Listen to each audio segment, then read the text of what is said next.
Well, now, seems like there's been a little challenge floating around in our group.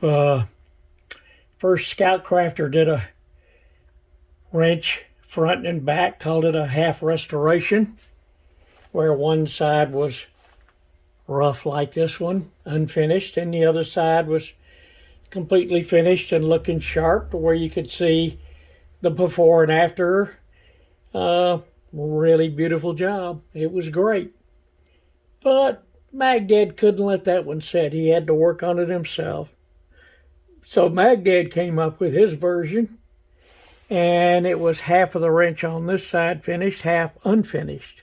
So you could see both the finished and the unfinished on one side, and it was quite nice. He really did a good job. Of course, Scoutcrafter said, okay, I'm going to try it Magdad's way too. So he went back and he made a half and half wrench with part of it highlighted too in a red. So, and it was an awful nice wrench too. He wasn't sure whether he liked it or not, but it was a nice job. It was great. And the next thing I know, another pop up on my computer, and there's Joe with his half and half wrench. And he took a wrench apart and did two different sides of it. One side of it finished and one not. And again, nice job, put a nice shine on it, and it was great. And of course, after all that, I couldn't sit around and watch that happening without joining in. So I said, okay, I've got to do that, but I'm going to do something different. Why do the same thing? Of course, one half had already been done one way, and then half and half from side to side. I said, wow, how do you top that? Well, I decided to do a real man's wrench.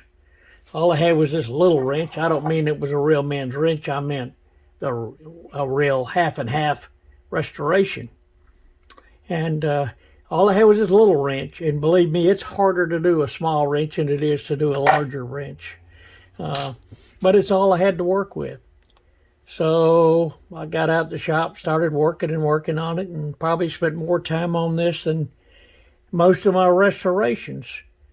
But I think I put together something unique, a little different than the other guys, and probably better looking. But, you know, that's just my call on that. Anyway, here's what we did for our half and half. Now that's half and half. Half and half the hard way. And believe you me, with my old eyes and old hands, and that was mostly freehand. It was hard. That was a chore. I don't know why I took it on that way, but I wanted to do something different than the other ones. I think it turned out nice, and you get the effect of the rough along with the nice, smooth, shiny finish. So you do get the half restoration, or half and half, as I'm calling it. Here's my entry, guys. I hope you like it. I like it. I've got to. I worked too hard on it. Thanks for challenging me, I think.